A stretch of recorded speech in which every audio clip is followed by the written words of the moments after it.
Good morning po. Good morning po sa ating lahat at welcome sa ating 9 a.m. service. Inaayayahan na po natin ang bawat isa, lalo na sa mga nasa taas, na baba na po tayo dito at mag-start na tayo na mag-worship kay God. Yan. And 18 days to go. Pasko na. So, i-greet naman po natin yung katabi, kasama natin ng Merry Christmas. Merry Christmas! Merry Christmas po sa ating lahat. Good morning! Yan, 18 days to go. And as we worship God today, let us read from Psalm 96 verses 1 to 2. It says here, "Sing to the Lord a new song. Sing to the Lord all the earth. Sing to the Lord, praise His name. Proclaim His salvation day after day." You know yung psalmist na nagsulat nito, this is written as a joyful declaration or an invitation for all creation para i-worship si God. And it was originally written to God's people to celebrate His presence. And right now, church, we are standing today with that same invitation. Now we sing a new song because God continues to do new things in us. And we sing with joy because Jesus, our Emmanuel, God with us. So today, as we sing songs to God, as we worship Him today, let us remember our God who is not distant sa atin, but He is near to us because He has come, Jesus has come, and He is God Emmanuel, God with us. So today, let us lift our hands, lift our voices to God as we worship Him. Lord, maraming salamat sa araw na to, God. Thank you, God, that we get to worship you, our Emmanuel. You are near to us. Your presence is here with us. Thank you, Lord, because we can sing new songs to you, because you always do new things in the midst of us. Maraming salamat, Panginoon, dahil sa araw-araw nire-remind mo kami kung gaano kakabuti, kung gaano kakatapat. And Lord, if you will just take a pause and really remember everything that you are doing in our midst, then Lord, we will really run out of things, Lord, that we will give thanks to you because you are always good, God.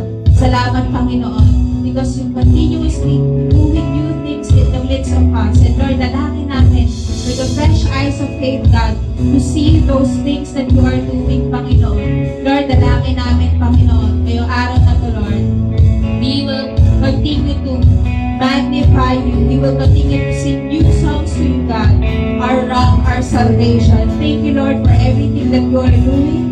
Lord, may your presence be enthroned in this place, God. May praises of the people be enthroned in this place. Salamat, Panginoon, our God, our Jesus, our Savior, our King. This we pray in Jesus' name. Amen and amen. Let's worship God, church.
Into our world, everlasting one.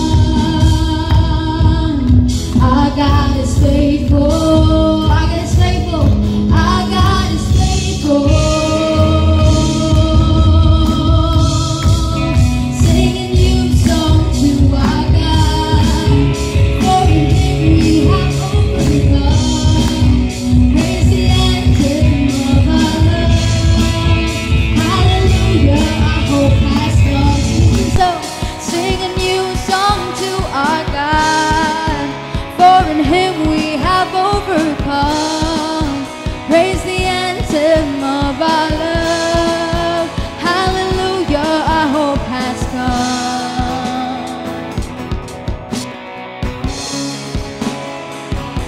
Our hope has come. Jesus, sing peace, peace for my suffer, joy for my weeping. New life is beginning now. Your grace never failing, your love with no ending. Forever we're singing loud. Peace, peace for my suffering, joy for my weeping. New life is beginning now. Your grace never failing, your love with no ending. Forever we're singing loud. Sing a new song to our God, for in Him we have overcome. Praise the anthem of our love. Hallelujah, our hope has come. Sing a new song to our God, for in Him we have overcome. Praise the anthem of our love. Hallelujah, our hope has come. Hallelujah, hallelujah, our hope has come. Hallelujah,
delight in life. To all he brings, prison with healing in his wings. Mount he lays his glory by, born that man no more may die, born to raise the sons of earth, born to give them second birth.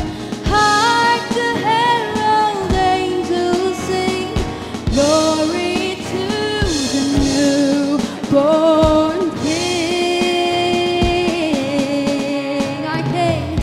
Our King has come. Our King has come. Glory to the King, Emmanuel, God with us. Our King has come. Our King has come. Glory to the King, Emmanuel, God with us.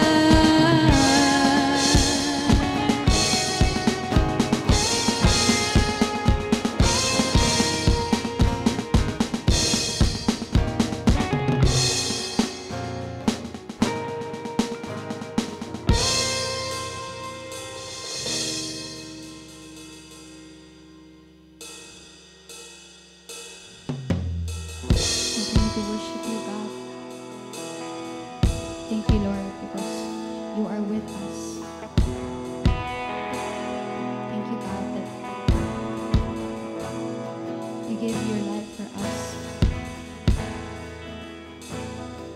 The forgiveness of our sins, Panginoon. We lived a life here on earth, a life which we should have lived, and died the death we should have died, Jesus. And thank you, Lord, kasi and through you, Panginoon, we can be with the Father. Lagi na kaming makalapit sa iyo, Panginoon.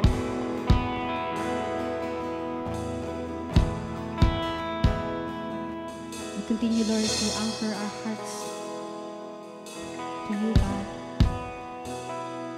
Worship you, Lord.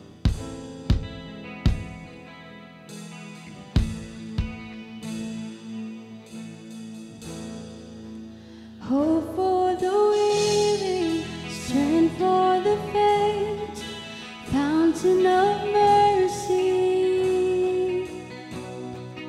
peace to the restless, breath in our lungs, lover and friend, Emmanuel,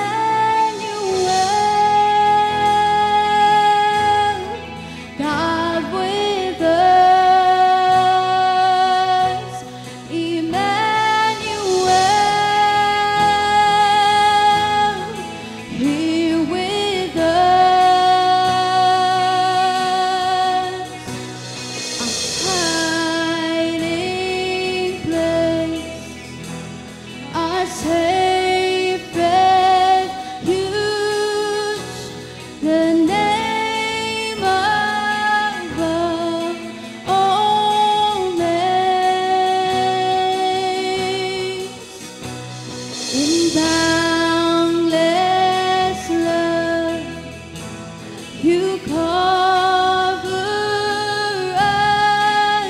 You're the anchor of our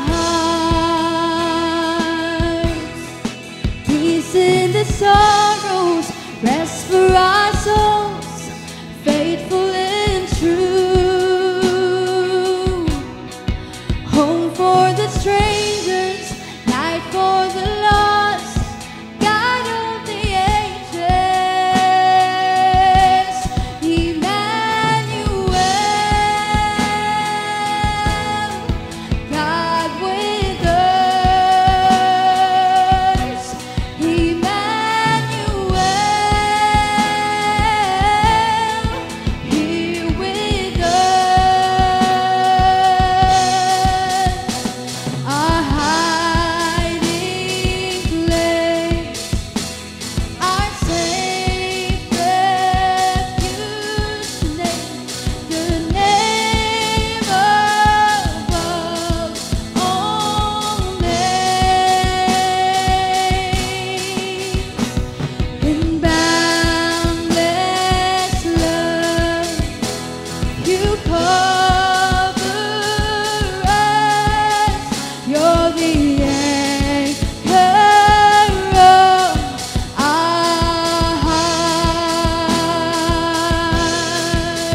You're the anchor of our hearts. Jesus, Jesus, Jesus, you're the anchor of our hearts, our hiding place, our safe refuge, the name above all names. In boundless love, you cover us. You're the anchor of our hearts, our hiding place, our safe refuge, the name above all names. In boundless love, you cover us. You're the anchor. You're the anchor. You're the anchor of our hearts.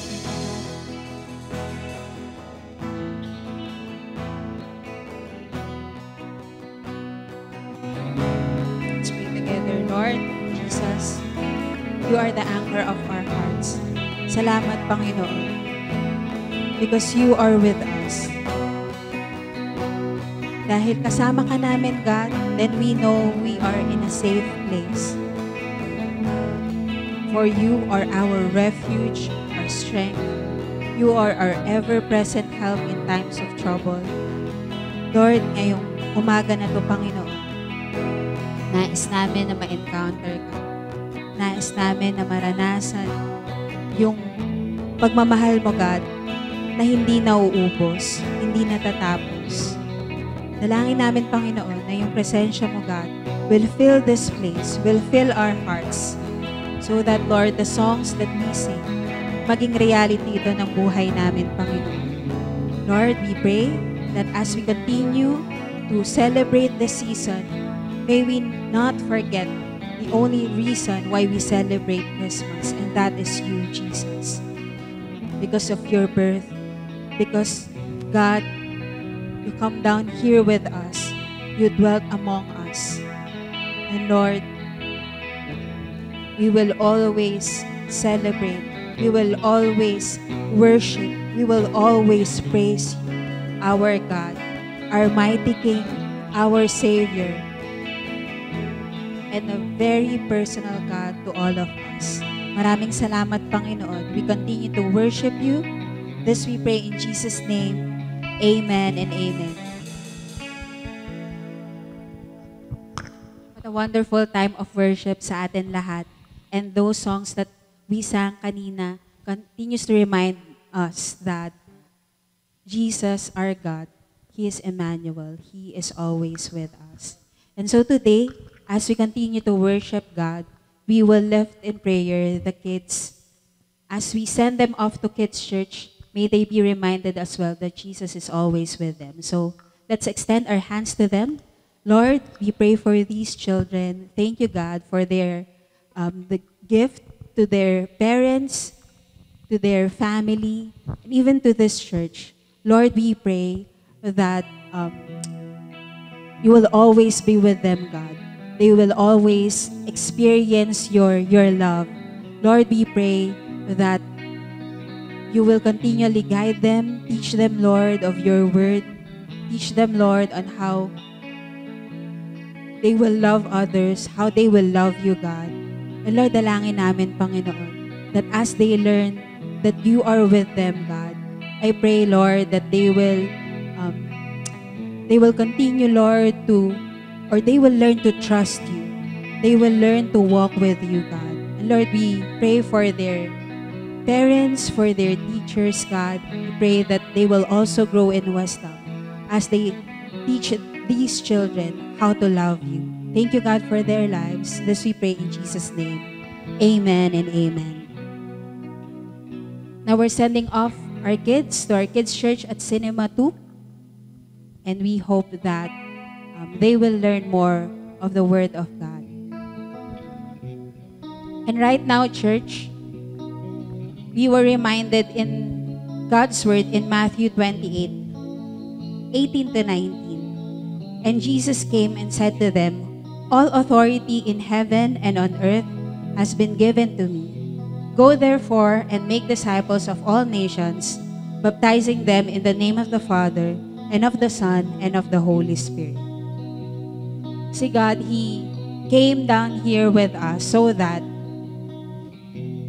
yung good news of why Jesus came will also be preached in different nations. And right now, we will hear and we will be able to see how the Lord has continued to transform the lives of every people who heard the gospel. So right now, we will show you a video of incredible stories from across the world of more lives being transformed as we press on to plant campus-reaching churches in every nation. So right now, church, let's take a seat and let's thank God for what He is doing in the nations.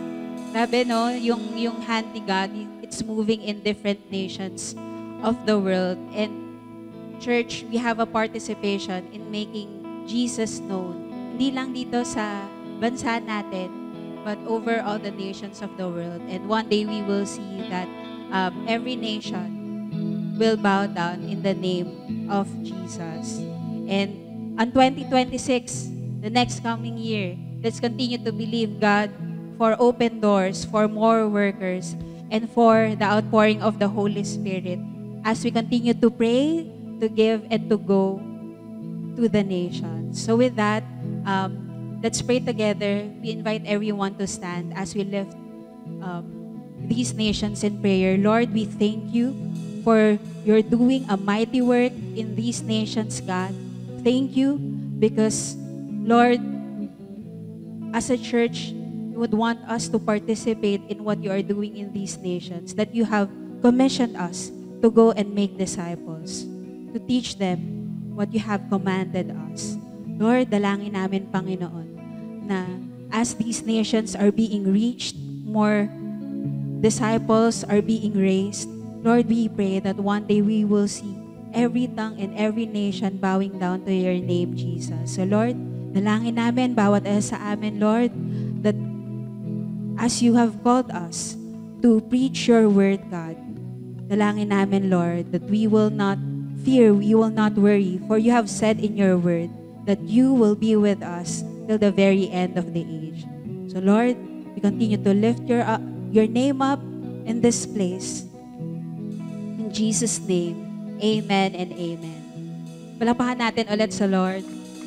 And church, we also would like to invite you to be part of our upcoming GO conference. So kanina yung mga nations na nabanggit natin, next year by March 18 to 20, 2026, that our global family of every nation will come together. 84 nations yon that will come together here in Manila to be empowered by the Holy Spirit to bring the gospel to every nation. And so, we are inviting you to be part of this 3-day conference.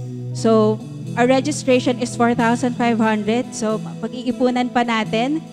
And that's once again, that's 3-day conference. So, you may approach our pastors and missionaries for further details of that conference. So, thank you everyone for joining us today. And as we continue to worship God, we will worship Him through sacrificial giving. So let us prepare ourselves as we give to God.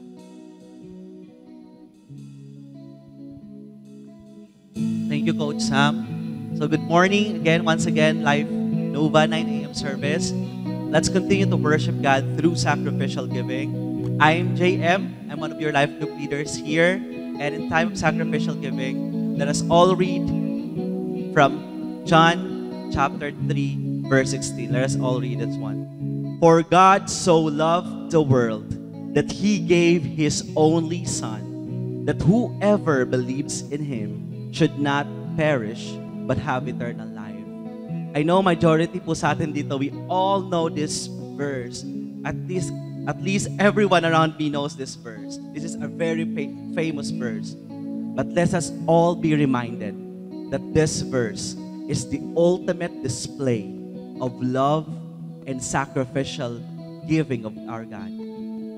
That Jesus, whom been promised to the Old Testament, the ultimate Messiah, the Prince of Peace, and Emmanuel, that God with us is with us already, especially in this time. So let me encourage you and let me just highlight to you that this greatest promise has been given, that those who believe and put their faith in Jesus should not perish, but should not perish in eternal damnation of hell, but have eternal life. This is the very promise of our God. This is a perfect reminder for each and every one of us that kung binigay na po sa atin ang lahat, then why should we worry? If Jesus, the ultimate possession of God the Father, has been given to us, the ultimate display of sacrificial giving has been given to us, then why should we worry, especially in our finances? This time, this season is a season of giving, a very bold reminder for every one of us that God, that Jesus has been given for us already. That whoever believes in Him should have eternal life. And church, I also want to encourage you with this, that if God already made a bold promise to us that we have everything that we need, then I believe that even in the area of our finances, we can be faithful to Him, especially in returning our tithes and offering. Because God only asked us for 10%. Hindi naman niya hiningi sa atin yung lahat. But lahat ng binigay niya sa atin, He just wants us to return. And my prayer is, aside from returning our tithes and offering, we can boldly and confidently give generously to our God. We can pray, we can give and participate in advancing of God's kingdom in every nation that we see on the kanina sa video, but we can also go. But my prayer is, in our personal finances, we can honor God by just sacrificially giving to Him.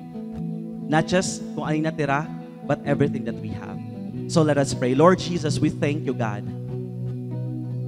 for you are with us. You were Emmanuel. Even in our finances, Lord, kasama ka namin. Kasama ka namin, Lord, mag-plan in our finances.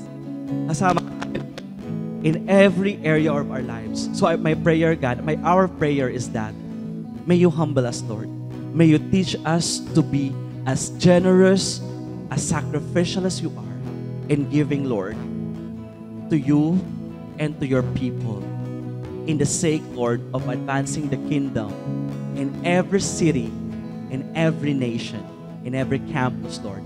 And God, we thank you because before ka mag-ask, God, for us to be faithful and generous, you first become faithful and generous to us, giving everything that we need, Lord. Even your very life has been given to us. So we thank you, God. In Jesus' name we pray. Amen. So meron po tayong mga ushers that will assist to us in our envelopes. We can also have our online GCash, PayMaya, and BDO we can give. So let us continue to worship our God.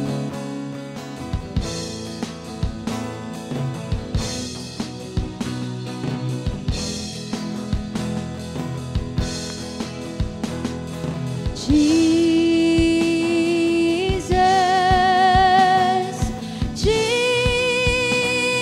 Jesus, you're the anchor of our hearts. Jesus, Jesus, you're the anchor of our hearts,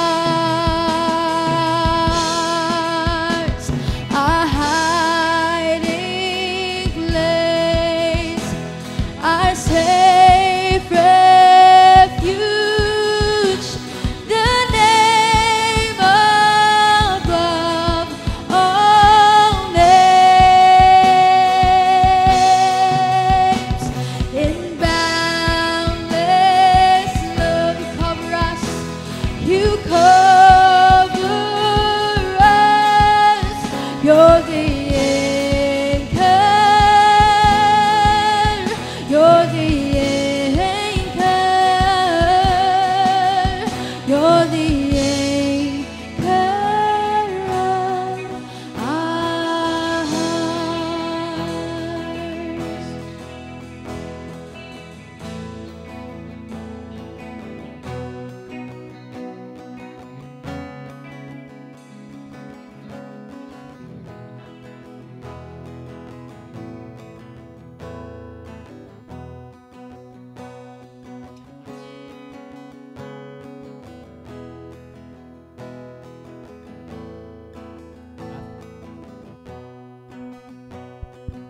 Matthew chapter 1, verse 22 to 25.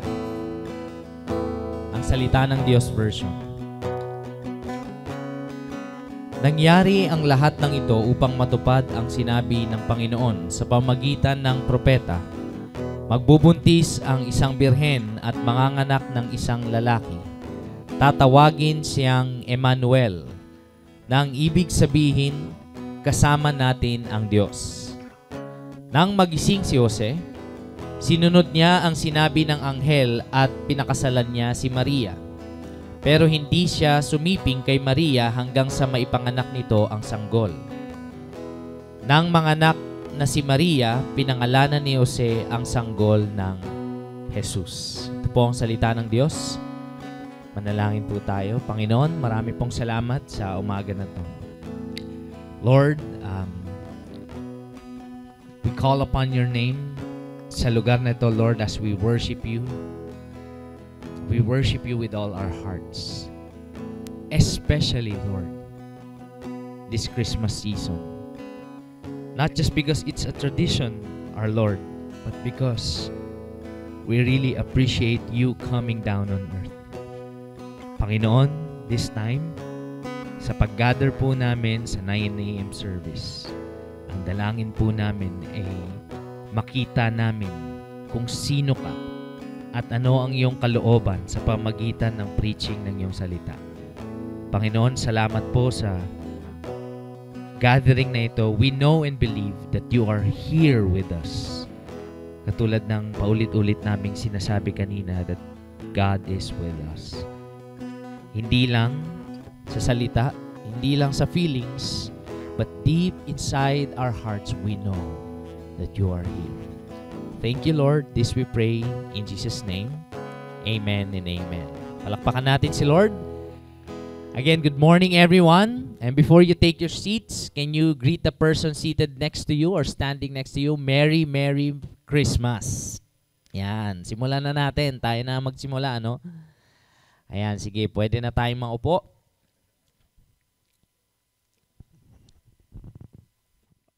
Alright. And speaking of Christmas, mauna na ang pamilya namin. Kasi usually sinasabi ng pag-Christmas greeting, pag 24, no?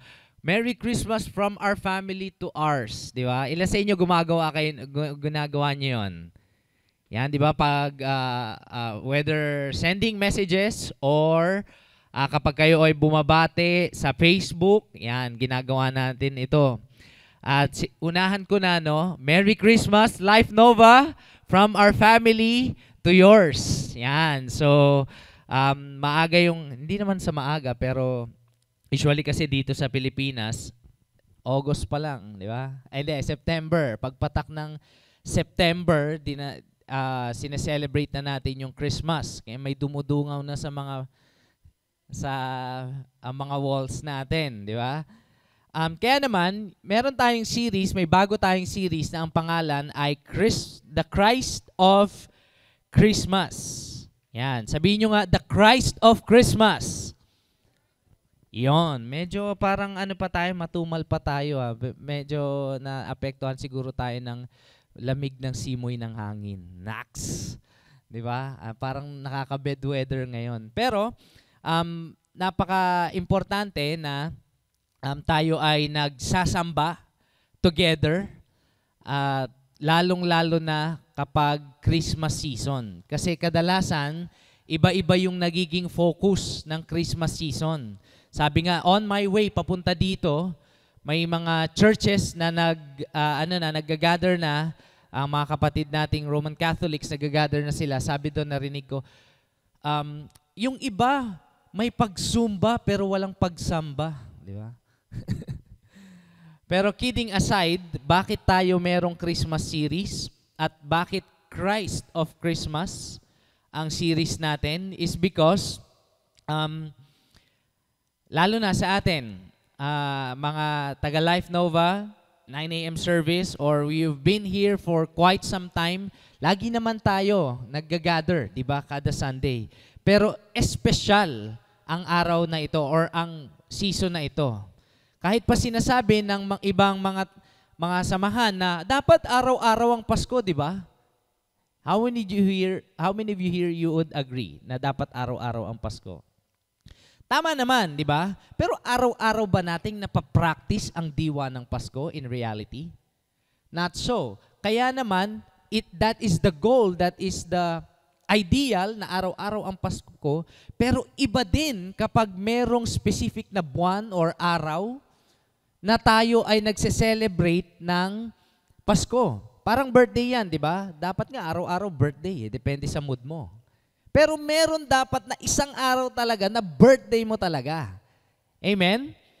So, in the same way, ganun din kung bakit natin, isa sa mga reason bakit tayo nagse-celebrate ng Kapaskuhan. And etong series natin, tutulong ito para mas maintindihan natin kung bakit natin pinagdiriwang o sineselebrate ang Pasko. At itong series natin makakatulong para lumalim pa yung pagtingin natin or a different perspective pagdating sa Kapaskuhan. Parang, kasi every year naman ginagawa natin ito, pero parang ngayon, kahit usually, hindi naman lahat, no, pero most of us, if we will admit sa sarili natin, parang dumadaan lang yung taon or yung quote-unquote holiday season. Pagkatapos niyan, di ba, January, balik na naman sa dati. Minsan nawawala yung depth or yung lalim at meaning ng Pasko. Parehong kanta. Yan sa inyo nakakarinig na kayo ng mga Christmas carols o mga patugtog. Di ba? Ang dambana ba yun? Ang kampana, dambana. Tuluyang ilan sa inyo pa ulit-ulit din naman yung ibang Pasko. Meron lang mga ngayon na bagong composed. Pero paulit-ulit or pare-parehong kanta, pare-parehong pagkain. Hindi naman yung nakatira last year, di ba? O kaya maghamon tayo ulit, di ba? O magsalad ka ulit, di ba? Pare-parehong pagkain. Yun din naman, naghahanda, di ba? Same food. Pare-parehong decoration. Di ba? Although ngayon, medyo mas mga bongga na ngayon, LED light na ngayon, di ba? O medyo naiiwasan na yung sunog. Medyo bihira na ako makita ng parol na straw. Kasi yun yung project namin ng grade 5 eh. Di ba? Meron pa rin. Pero pare-parehas din, di ba? At higit sa lahat, pare-parehas pa rin kada taon na traffic. May hugot. Kaya kadalasan, dumadaan lang yung Pasko na parang ordinaryong holiday. Sa Pilipinas at sa buong mundo. So, etong series natin, tutulungan nito tayo para magkaroon ng deeper meaning or deeper celebration ng Kapaskuhan at titignan natin yung tatlong part ng series natin na dito sa Christ of Christmas. First week, we will talk about the God who became man. Medyo malabo dyan sa screen. Pangalawang week, pag-uusapan natin yung the shepherd who became the lamb. And the third is the king who become servant. All these parts ng weeks natin, ng series natin talks about Jesus or the Christ of Christmas. Itignan natin yung iba't ibang prophecy tungkol kay Jesus at mas makikita natin kung sino siya at yung kanyang sino siya at yung kanyang personhood at yung ginawa niya. Na yun dapat yung hopefully throughout the series ito yung maging sentro ng bakit natin sineselebrate ang Pasko o mas maintindihan natin and hence mag-result ito sa deeper worship. Okay? Deeper worship natin. Pag naintindihan natin yung mga lyrics, ay, kaya pala yun binanggit sa lyrics, sa chorus. Mas lumalim, mas tumama, kumbaga. Although meron namang, malakas naman na yung tama ng worship sa atin. Amen? Pero pag mas naintindihan natin yung prophecy, mas nakita natin yung perspective on how the Jewish people awaits the Christ or the Messiah, mas ma-appreciate natin at mas ma-worship natin ang Panginoon. So to start off with our week 1, the God who became man, ilan po sa inyo dito nangako na kayo or naka-receive kayo ng pangako natutuparin daw ngayong Pasko? Yan, okay? There's a promise na sinabi sa inyo, siguro pagpatak ng Burmans o kaya pagpasok ng taon ng 2025, sinabi sa inyo, hayaan mo sa Pasko. Ilan sa inyo nakatanggap kayo ng ganon? Either sabi niya, hayaan mo sa Pasko, uwi ako ng probinsya. Iyon, no? Siguro iba ngayon, nasa probinsya na. Ilan sa inyo, pinangakuan na magbabayad daw sa Pasko. Hayaan mo, sa Pasko magbabayad ako. Or, sa mga singles in the house, nag-aabang ng sagot. Lalo na yung mga single men. Nag-aabang ng sagutin sila ng Pasko. Ay, ng Pasko. Sagutin sila sa Pasko. O kaya, sa mga kabataan natin, mabibigyan ng aginaldo. Yan, no? Mabibigyan ng pamasko sa Pasko. Hindi, kaya nga pamasko di ba? Sa Pasko pa ibibigay. Ilan naman sa inyo na pamangakuan na kayo na sa Pasko kain ka sa bahay? Yun! Yun ang maganda. O kaya punta kayo sa bahay. Hindi ka kain, punta lang. Ilan po sa inyo, can you share for 1 minute, 30 seconds, ano yung prinamis sa iyo na gagawin daw ngayong Pasko? Okay? Let's do that in 1 minute and yon. After that, let's go back to our seats kung yung napili mong, ay yung katabi mo na lang, okay? So let's do that. 1, 2, 3, let's go. Ano ang prinamis sa iyo na tutuparin daw ngayong Pasko?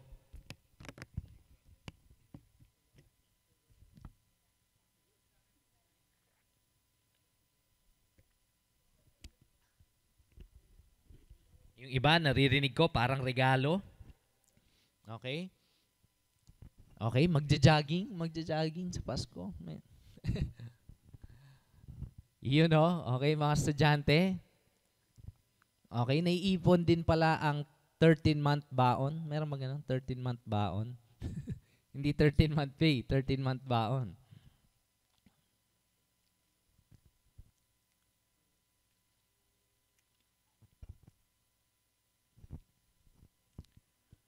Okay, ilan sa inyo yung katabi nyo nag-share ng hindi sapilitan? Okay, the fact na nag-share siya ngayon, hayaan mo sa Pasko, mag-share din yan. Yun, no?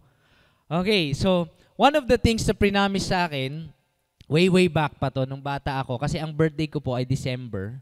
Laging sinasabi sa akin, hayaan mo sa Pasko, isa na lang. Sa December, isa na lang daw yung regalo. Pero bibihira yung nangako na dalawa daw yung tatanggap kong regalo kapag Pasko kasi nga December din yung birthday ko. Ilan sa inyo December babies? Meron ba ditong December babies? 'Di ba? Nakakagalak, talagang exciting pag sinabi. Siyempre, alangan namang isa lang regalo ko sa isa Pasko. Siyempre, dalawa. Di ba? Kasi birthday mo. Alam niyo po, yung mga ganong pangako, yung mga ganong promise is something that a person declares, dinedeclare, tapos mangyayari pa lang. In the same way, yung kwento na pag-uusapan natin is the Gospel of Matthew na merong element at nagfo-focus sa promise na gagawin ni Lord sa bayan ng Israel. In Matthew, simulan natin sa Matthew chapter, yung binasa natin na Matthew chapter 1 verse 22 to 25.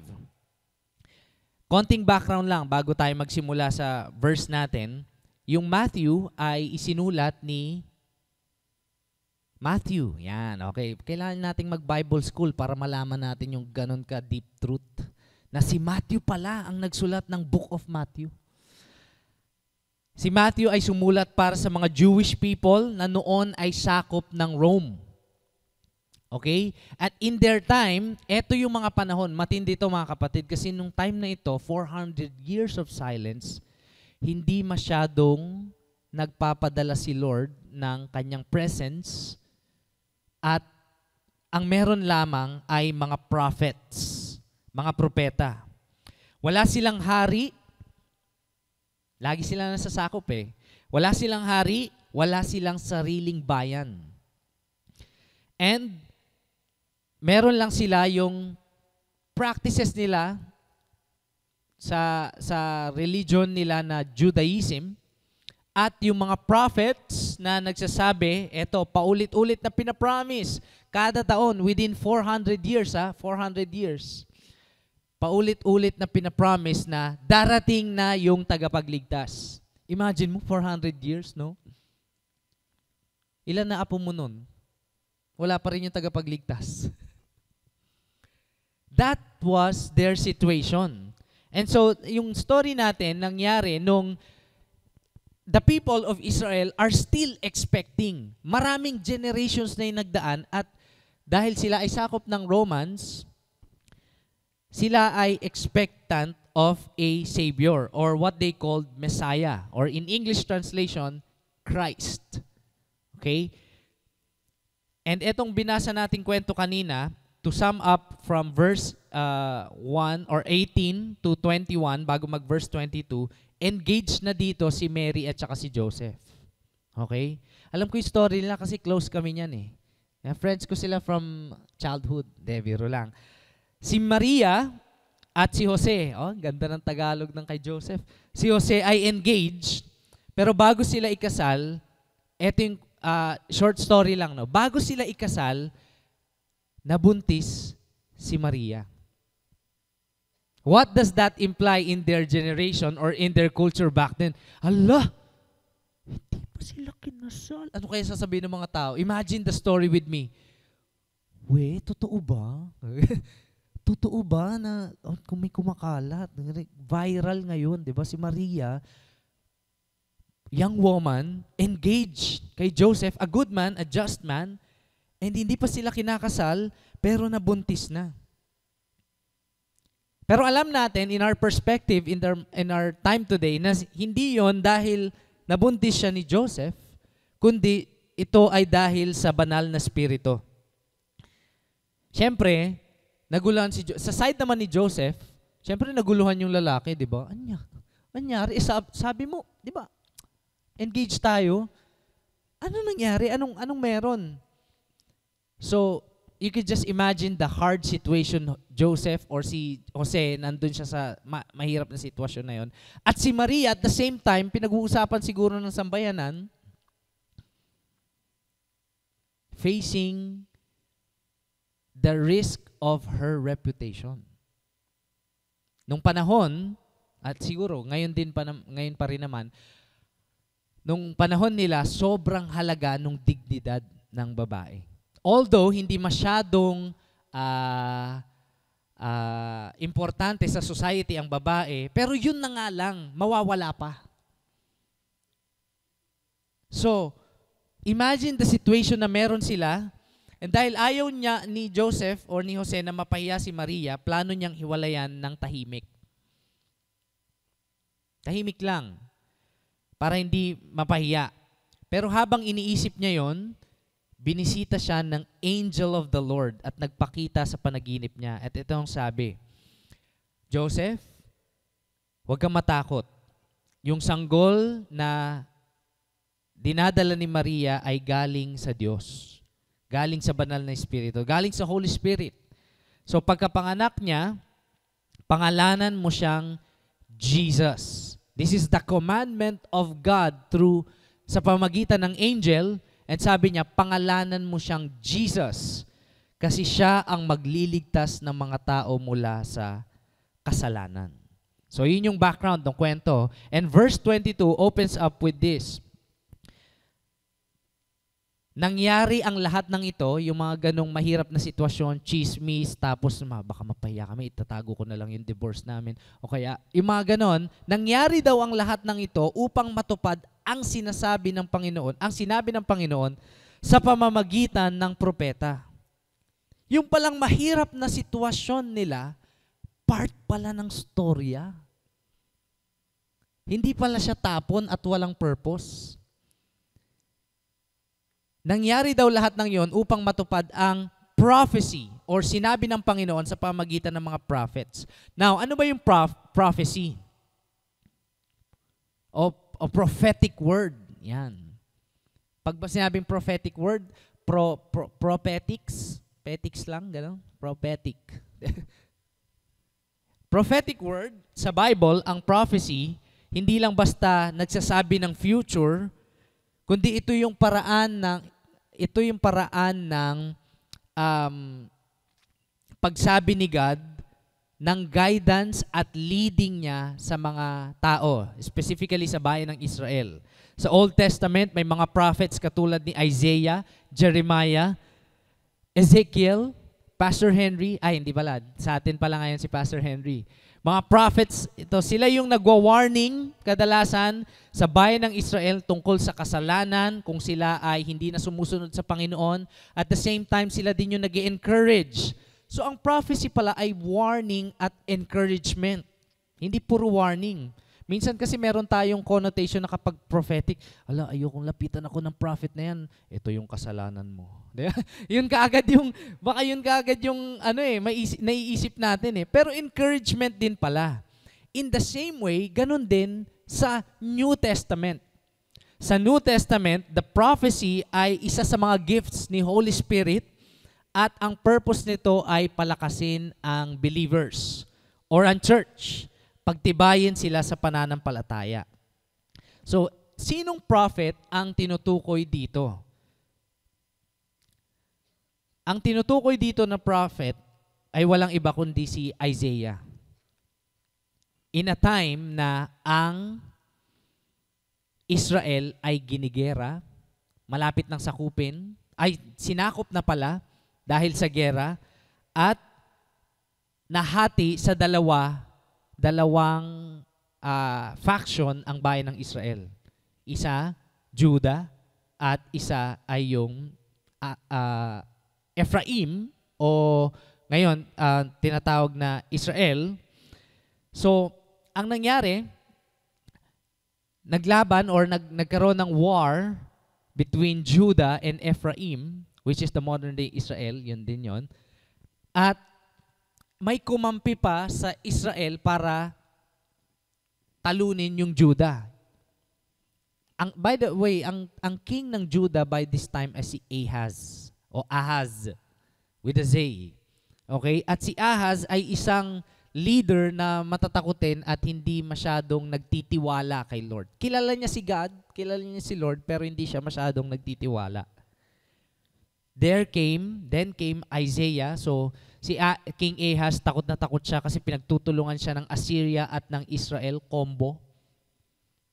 Combined forces, military forces. At natatakot siya na sila ay matalo at masakop. Kaya, nagpadala si Lord ng propeta. Pinadala ni Lord si Isaiah para i-meet si Ahaz at magbigay ng message na mag-a-assure sa kanya na the Lord is with them. Na pampalakas ng loob ni Ahaz. Sabi ni Lord kay Ahaz, hindi magtatagumpay ang plano ng Syria at Israel or ng Ephraim at ng Aram. So, sana, hopefully, no, si Ahaz kumalma. Kaya lang, alam nyo nangyari, hindi siya kumalma kasi hindi siya nagtitiwala kay Lord. Sabi ni Lord, I will give you a sign. Bibigyan kita ng sign. Sabi ni Ahaz, hindi ko po kailangan ng sign. Ayaw niya ng sign.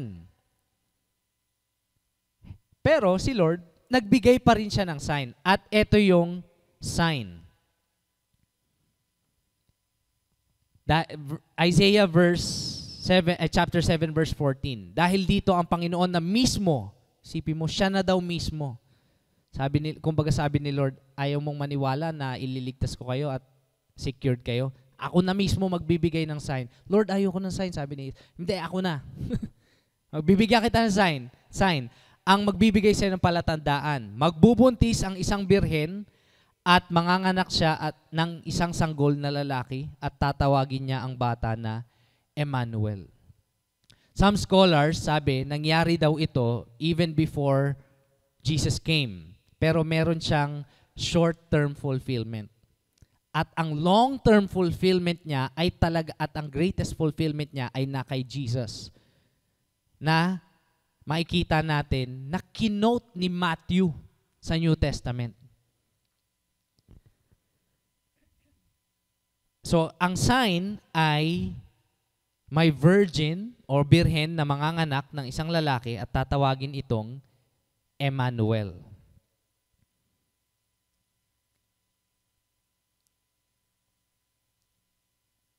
Ayan. Kinote siya ni Matthew sa New Testament. Anong ibig sabihin ng pag-quote niya na ito? Kung ang mga Jewish people noon, after 400 years, nag-aantay pa rin sila ng pagdating ng tagapagligtas. Sinasabi ni Matthew na, eto na guys, this is the sign. Kaya niya kinote yung Isaiah before kasi he is saying na si Jesus yung dumating na sign. Galing siya kay Mary na pinanganak na virgin at pinanganak niya si Jesus at papangalanan siyang Emmanuel. Anong implication nito sa atin? Na kung sila Matthew, ang panahon nila, sinasabi na ni Matthew na, eto na yung sign guys, eto na ang pinakahintay natin na tagapagligtas. Anong implication nito sa atin ngayon? Minsan kasi, yung Christmas, sabi ko nga kanina, para lang siyang isang holiday na dumadaan sa Pilipinas, September, October, November, December. 4 na buwan. After nun, di na Christmas. Nawawalan yung depth or yung meaning. At dahil sa story na binasa natin, kung kila Matthew, nung panahon nila, it's a sign, ganun din sa atin. Ano yung sign kila Matthew? Anong ibig sabihin ng sign na yon nung panahon nila? That the Lord is with them.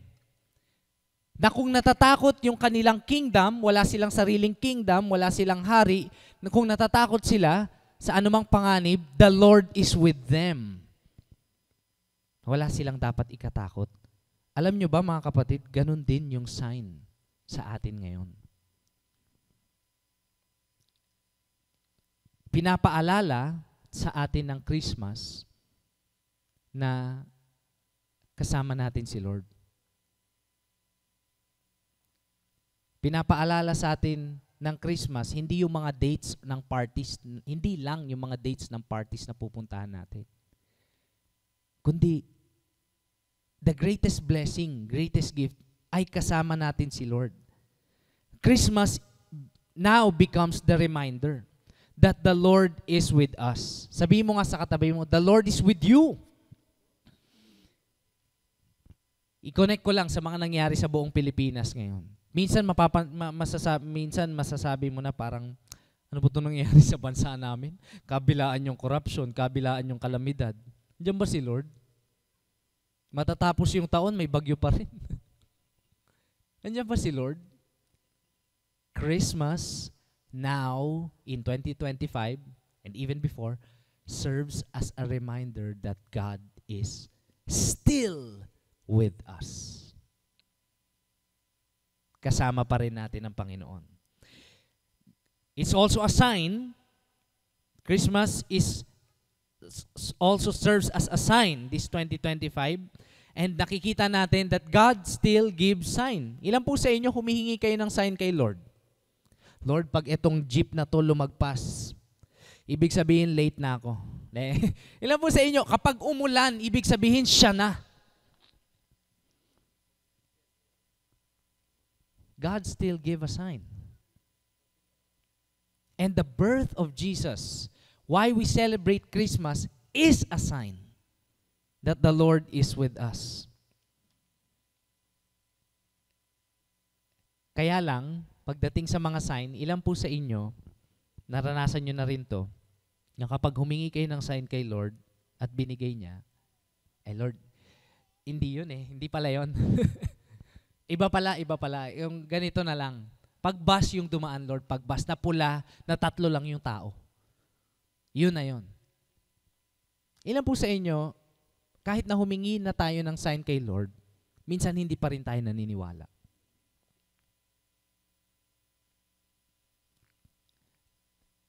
Sometimes we're like Ahaz or Ahaz. Binigyan tayo ng sign ni Lord, hindi pa rin tayo nagtitiwala.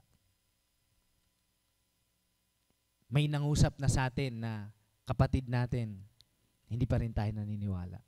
Minsan nagiging matigas yung puso natin pagdating sa salita, senyales, o reminder ni Lord sa atin.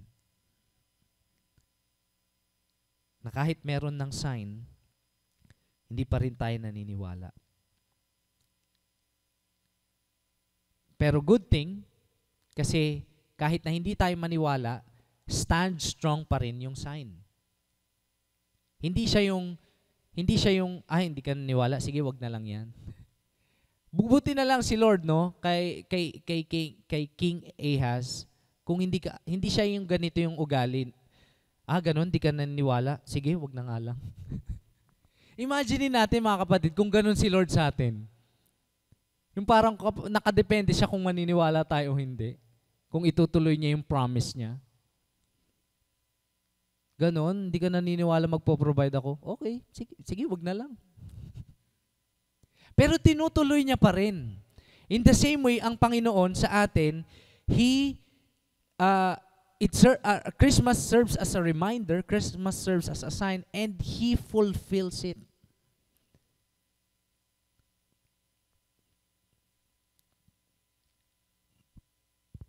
Kaya yung pag-celebrate natin ng Christmas ngayon, 2025, medyo mag-iiba lang kasi mas malalim yung tingin natin na ang Kapaskuhan sa can you flash the first point? Na ang Kapaskuhan ay paalala, senyales at matinding pampalakas ng loob para sa mananampalataya na si Lord ay kasama natin.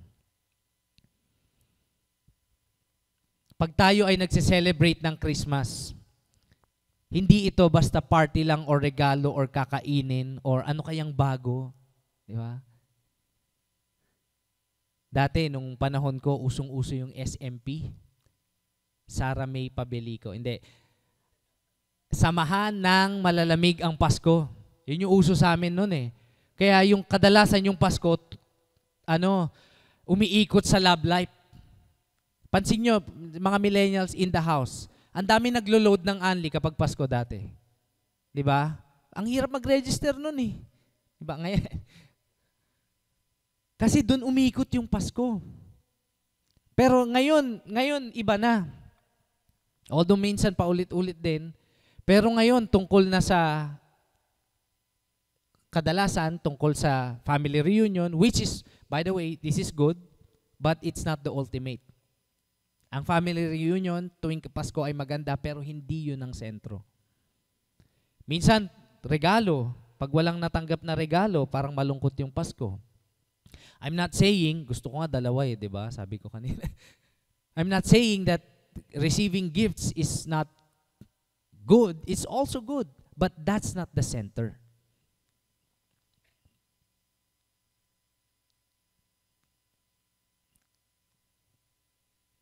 Kaya yung pag-celebrate natin ng Pasko ngayon, ng Kapaskuhan, ay mas malalim dahil ngayon nakikita natin, ang Pasko pala, hindi lang pala siya holiday.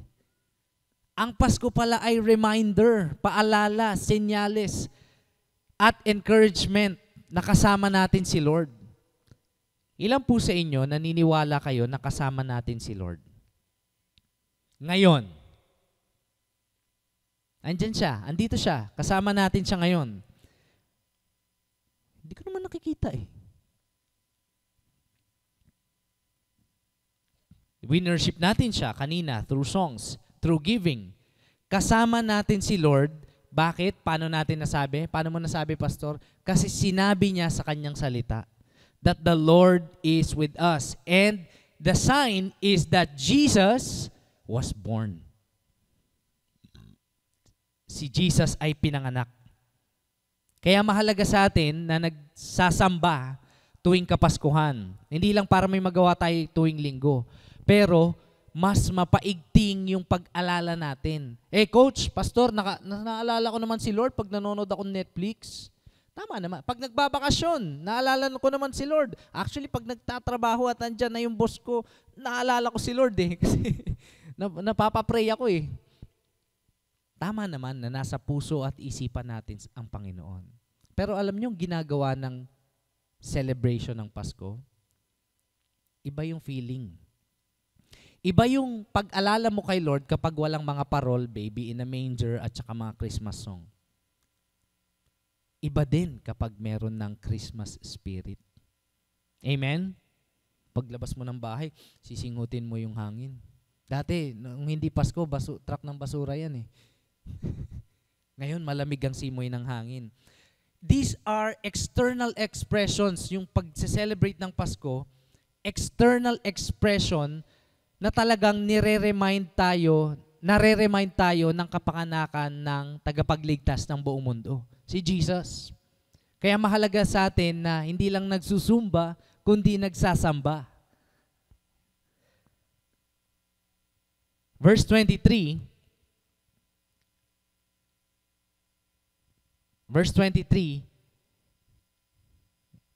sabi dito, magbubuntis ang isang birhen at manganganak ng isang lalaki, tatawagin siyang Emmanuel, na ang ibig sabihin, kasama natin ang Diyos. Sa original translation, from English into Greek, merong naunang word dyan. Hindi ko na nilagay kasi medyo mababaw yung sa Tagalog eh. Pero meron dyan na salita na word na behold. Pag sinabing behold, pay attention or tignan nyo. Sa Tagalog kasi, nawala yung behold eh. Sa ibang translation siguro meron. Pero sa Tagalog, nagsimula siya agad sa magbubuntis. Pero alam nyo, napaka-importante ng salitang behold. Kasi pag sinabing behold, nakatingin, naka-focus yung attention mo sa pinapa-behold. Kapag nakatingin tayo kay God, mas nagiging malinaw na hindi tayo nag-iisa. Nakasama natin siya. Pag worship, minsan, the distraction comes and, may bagong dumating. Nag-worship ka, may bagong, siya pala yun, okay. Dumating ka, away ko. Ang bayan, nagtaas pa ng kamay sa chorus, kala mo talaga. Diba? Kaya mahalaga yung behold. Kasi nakafocus yung tingin natin sa worship natin, reminding us that kasama natin si Lord. Sabi dyan, magbubuntis ang isang birhen. And mayroon niyang word study na ang birhen pala in the original Hebrew, nung bayan ng Israel in the Old Testament, is translated as a young woman. Alma. Young woman. Culturally, a young woman in the ancient Near East ay virgin. Sa Greek, translate siya ng mas maigi, mas tumpak, mas accurate, Parthenos, which means virgin.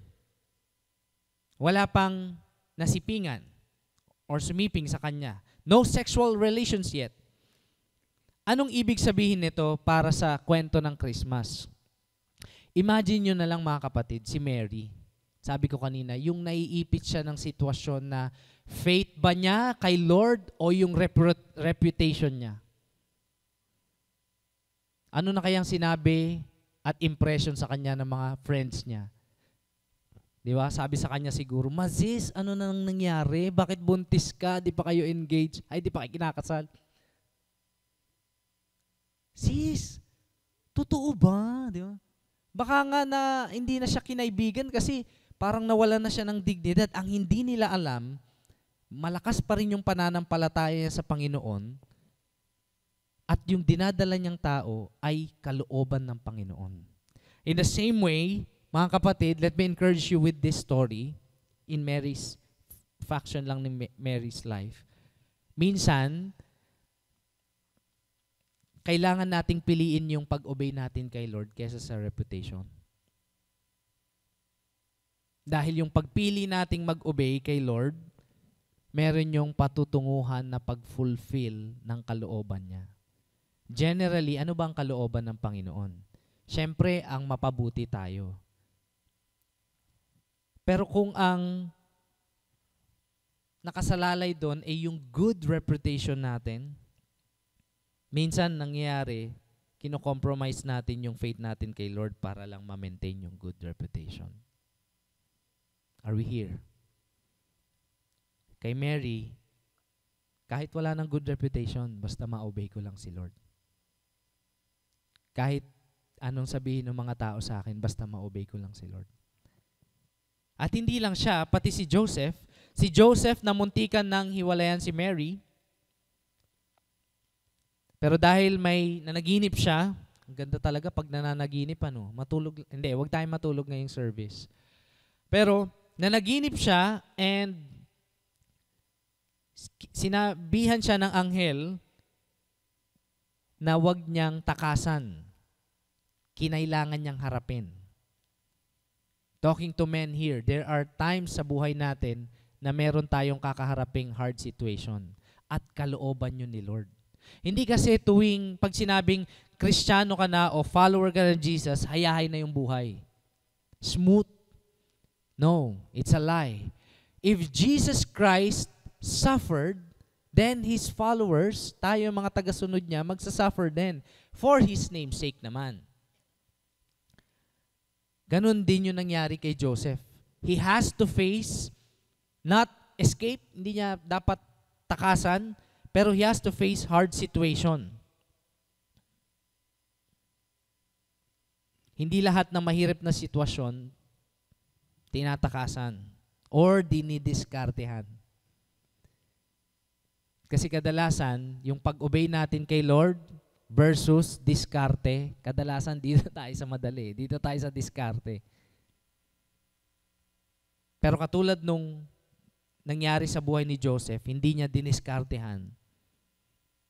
Hinarap niya at sa pagharap niya, he obeyed the Lord and kasama pala yun sa pag-fulfill ng prophecy para maipanganak si Jesus. Ilan po sa inyo ngayon you're dealing or you are facing a hard situation? Nasa loob kayo, gitna kayo ng mahirap na sitwasyon. Hindi kasi natin makita pa yung buong storya, pero kung patuloy tayong nag-o-obey kay Lord, I know and believe na yan ay may kahihinat ng maganda. Kasi will yan ni God eh. Will yan ng Lord. Kung meron man akong, ako din naman, meron naman akong personal struggles. Pero I just want to honor, gusto ko lang i-honor yung aking sister-in-law, ang pangalan niya ay Marie. si Ate Marie,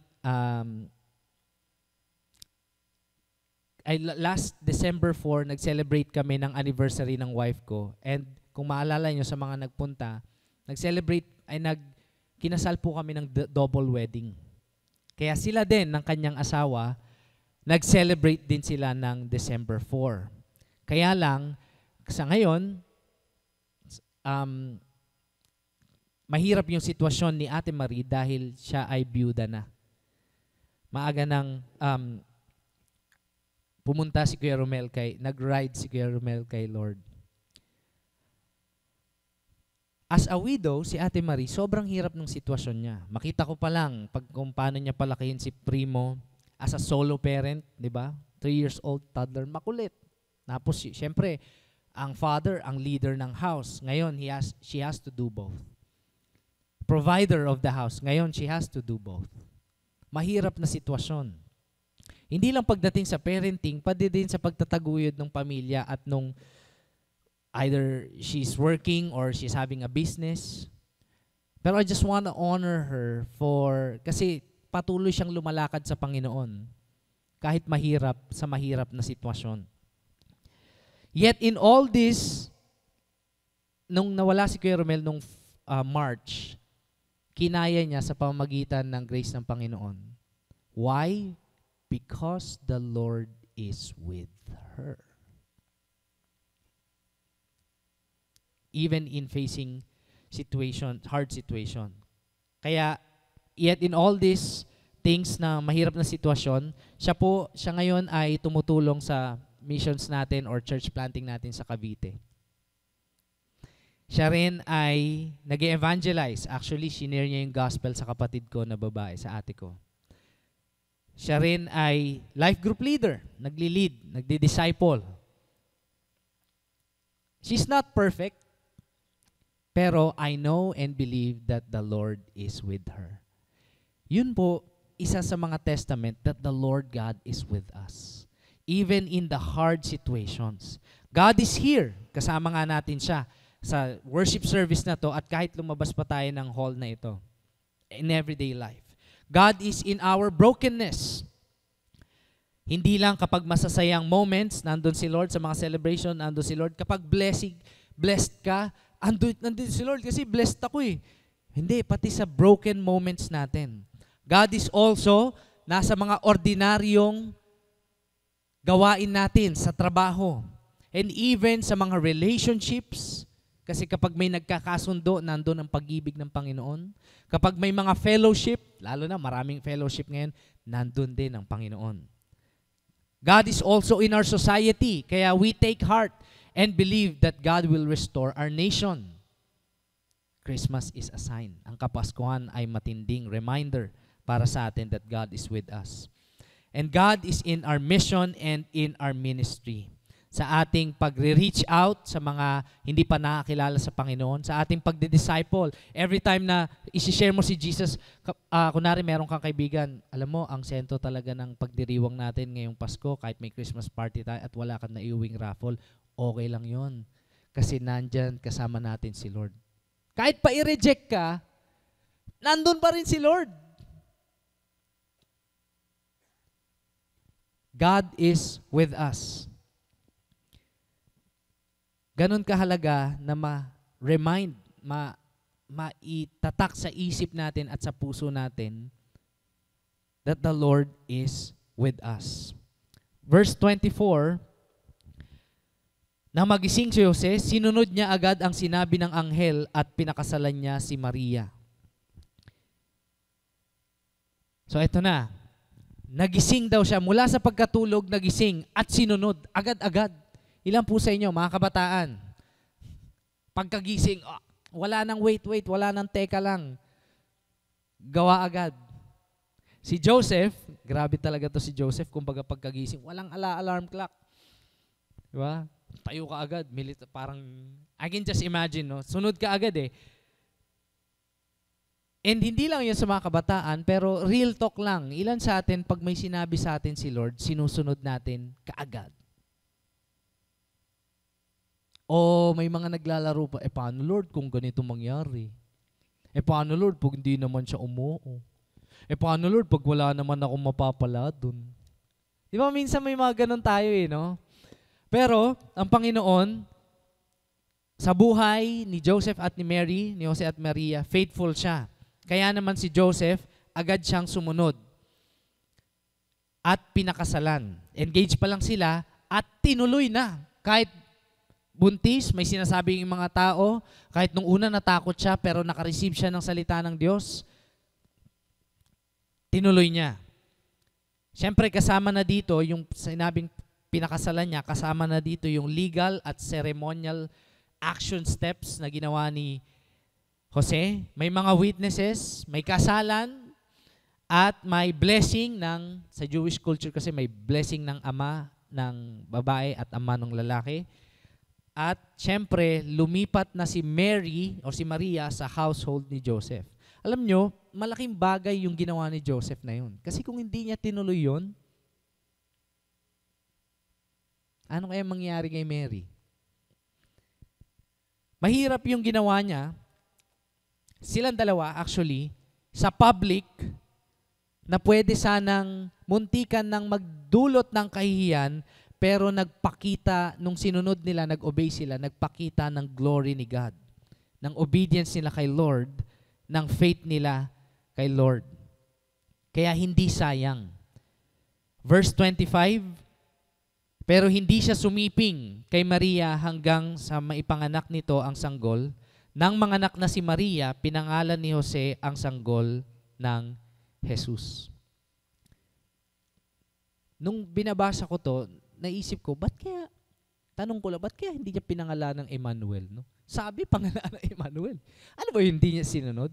Sa verse 21 kasi, sinabi ng angel na pangalanan siyang Jesus or Jesus. Kasi daw, siya ang magliligtas ng sambayanan o ng sangkatauhan. Sa prophecy at sa kinote ni Matthew, sa Isaiah at saka sa Matthew, sinabi na papangalanan siyang Emmanuel. Ang ibig sabihin ng Emmanuel, God with us. Ang Emmanuel ay nahati sa tatlong Hebrew letters, Im, Anu, tsaka El. Im, ang ibig sabihin ay, ayan pala, with o kasama, Anu, us, at El or God. Emmanuel. So, ang Emmanuel ay parang description nung sanggol or nung nangyari or nung kapanganakan ng sanggol. Na ang ibig sabihin, kasama natin ang Diyos. Ang Jesus ay naman ay ang tunay na pangalan at ang ibig sabihin ay Yahweh saves o Yahweh ang nagliligtas. Si Yahweh ang nagliligtas. So, anong ibig sabihin na to? Bakit di siya pinangalan ng Emmanuel? Ang Emmanuel ang reality ng pangyayari. Hindi siya nickname, mga kapatid, kundi ito ang nature nung sanggol na yon. That God is with us. Ang Jesus ay ang pangalan niya na naka-tie in sa kanyang gagawin. Mission name. Ganda siguro, no? Meron kang mission name. Why He exists. Ano yung purpose niya dito sa mundo? Yahweh saves. So, pangalawang point na gusto kong i-share sa atin as we end, si Jesus ang pinangakong Diyos na naging tao para iligtas ang lahat. Yan ang pinakasentro bakit tayo nagsiselebrate ng Christmas. Kaya dapat natin siyang tanggapin, kilalanin, at sambahin ng buong puso at ng buong buhay. Si Jesus ang prophesied Messiah. Anong implication sa atin nito, mga kapatid? Ibig sabihin nito, every time na nag-gather tayo tuwing Sunday at lalo na Sundays ng Christmas, naaalala natin yung kabutihan at pagmamahal ni Lord sa buong sambayanan ng Israel. At extended kada preaching ng word kasama tayong mga hindi Israelita. Meron ba kayong katabi mukhang Israelite? You know? Pero kahit Pinoy pa yan, okay? Mahal yan ni Lord at para sa Kanya ang gospel. Para din sa Kanya ang gospel. Para din sa Kanya si Jesus. Kaya naman, ngayon, ang Christmas o ang Kapaskuhan, hindi lang siya yung nagiging tungkol sa kanta, sa handaan, sa regalo, sa SMP, kundi tungkol siya na mas malalim, prinamis pala ni Lord na magkakaroon ng Savior. Anong ibig sabihin nun? Tumutupad pala si Lord sa promise niya. Sa salita niya. Ang salita niya pala ay buhay. Hindi pala yun kwento lang. Hindi pala yun history lang. It's a even in our day-to-day, reality siya. That Emmanuel, God is with us. Na kahit anong pasok ko sa trabaho o sa school, kahit anumang gawin ko, merong senyales na kasama ko si Lord. Kahit paiwan ako ng lahat, pero wag naman sana. Pero kahit paiwan ako ng lahat, kasama ko pala si Lord.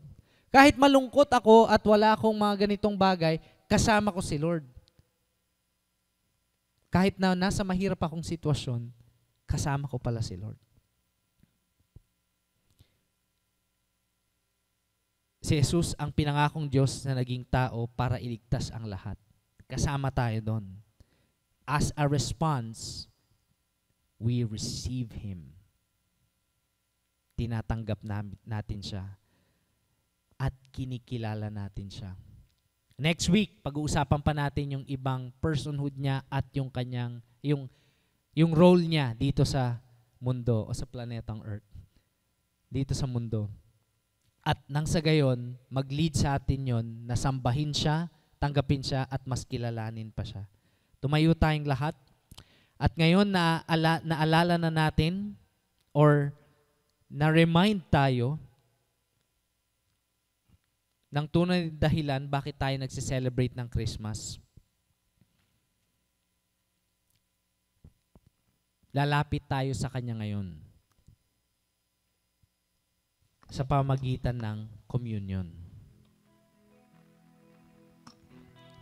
Mga kapatid, sa bread and wine, pinapaalala sa atin ng gesture na ito na ang Panginoon ay kasama natin. Hindi siya nanatiling patay. Amen? Kundi siya ay nabubuhay at kasama natin siya ngayon. Pinapaalala nito ang napakaganda at napakatinding sakripisyo niya sa cross na nagbibigay sa atin ng kapatawaran ng kasalanan. Kasalanan natin kanina, kasalanan natin noong isang linggo, kasalanan natin isang buwan at noong nakaraang taon. At tayo ay pinatawad na. Pinapaalala ng salita ng Diyos sa atin na tayo ay pinatawad na.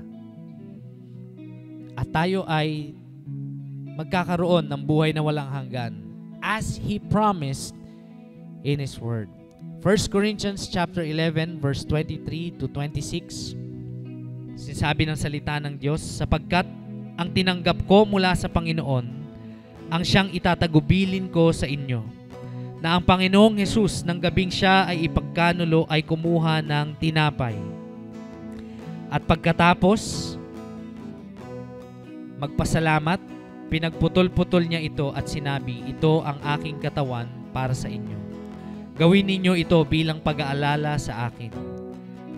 Sa gayon ding paraan ay kinuha niya ang saro or ang kopa pagkatapos maghapunan at sinabi, ang sarong ito ang bagong tipan sa aking dugo. Gawin ninyo ito. Tuwing kayo'y iinom nito, bilang pag-aalala sa akin. Sapagkat sa tuwing kakainin nyo ito, ang tinapay na ito at iinumin nyo ang kopa o ang saro, pinapahayag ninyo ang kanyang kamatayan hanggang sa kanyang muling pagdating. Itaas natin ang tinapay. Manalangin po tayo. Panginoon, salamat po sa gathering namin ngayong umaga na hindi lang basta part ng Philippine tradition, but Lord, gusto ka namin makita. Gusto ka naming maramdaman. Gusto ka naming makadaupang palad. Alam namin, Lord, na kasama ka po namin, pati ngayong sandaling ito. Kaya naman, ina-acknowledge namin yung sakripisyo mo. Sabi mo, Lord, sa salita mo, sa pamagitan ng iyong mga latay, kami ay magkakaroon ng kagalingan.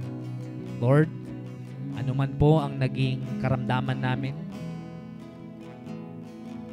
pinapagaling mo ito sa iyong kapangyarihan. At kiniklaim namin ang total healing in the name of Jesus. Salamat, Lord, kasi napakabuti mo po sa amin. As a church, sama-sama ka po naming tatanggapin. In Jesus' name, Amen. Sabay-sabay nating i-partake ang tinapay.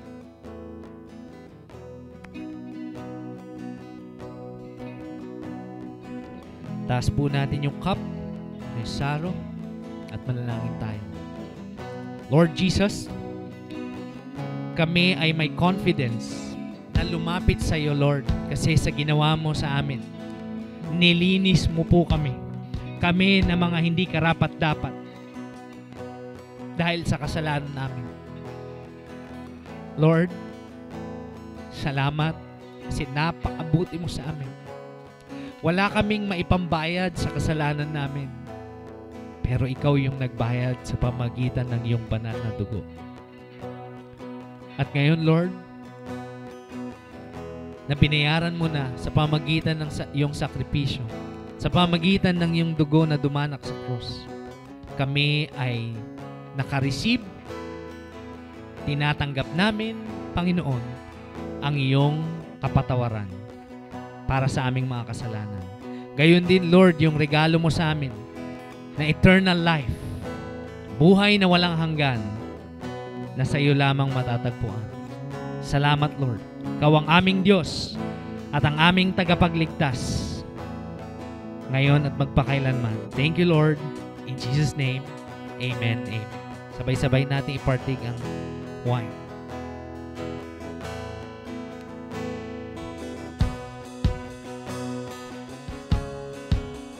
Nalangin po tayo. Panginoon, thank you so much, Lord Jesus, because you are the God who became man. Pinakita mo po kung gaano mo kamahal ang sangkatauhan, Lord. Salamat kasi, Lord, kahit mga ordinaryong tao lang kami ay naging extraordinary because of your blood, Lord God. Because of your salvation para sa amin. Itinataas ka namin sa lugar na ito, Lord. Salamat kasi parte kami ng plano mong kaligtasan sa buong mundo. Pinapanalangin din namin, Lord, na bigyan mo kami ng kakayahan na magpatuloy pa na maniwala at kilalanin ka, Lord God. Hindi lang para sa amin, kundi para sa bawat pamilya na represented dito sa lugar na ito. Lord, pinapanalangin namin yung aming mga kapamilya sa mga susunod na linggo, Lord. Nawa, Lord, makasama namin sila nang sa gayon, mas maintindihan namin lahat ang puso ng Pasko at mas maisentro pa namin ang pagdiriwang o ang celebration nito sa iyo lang, Lord Jesus. And finally, Lord, pinapanalangin namin na bigyan mo kami ng kapangyarihan na maibahagi ang napakagandang storya na to sa ibang taong nawawalan ng pag-asa, sa ibang taong broken, sa ibang taong na humaharap din sa mahirap na sitwasyon, na makita nila na ikaw lang ang tagapagligtas, ikaw lang ang pag-asa, at ikaw ang Diyos na napakabuti sa kanyang mga anak. Salamat, Panginoon. Ito po ang aming dalangin sa pangalan ni Jesus. Amen. Amen.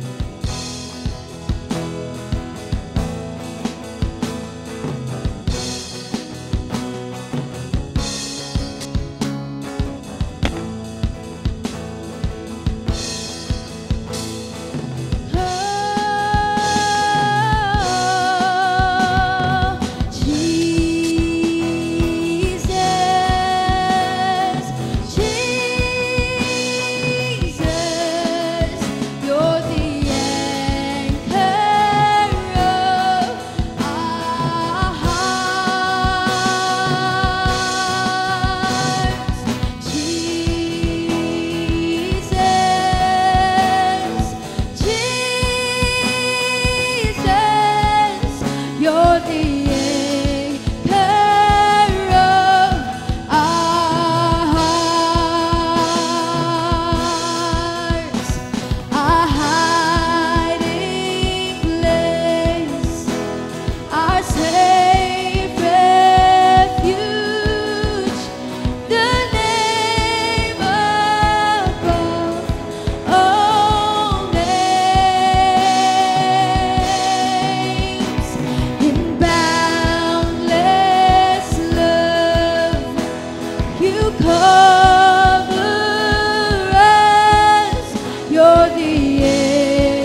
Palakpakan natin si Lord. Let's pray. Lord, tunay nga na ikaw ang anchor ng aming mga puso. Hindi po kami maliligaw, lalo na ngayong Kapaskuhan. Hindi kami maliligaw sa gitna ng mga celebration at sa gitna ng mga nangyayari sa buong mundo. Ikaw ang anchor ng aming puso. Instead, Lord, mas lalalim pa kami sa pagkilala sa iyo, Lord, at mas ma-appreciate namin ang kapanganakan mo, ang purpose mo, at ang pagka-Diyos mo sa mundo at sa aming buhay. Salamat, Panginoon. This we pray in Jesus' name. Amen. Amen. So yan po ang first part ng ating series, The Christ of Christmas. And may the Lord bless us as we go. The Lord keep you and bless you. And may the Lord make His face shine upon you and give us all peace. God bless everyone. See you next Sunday.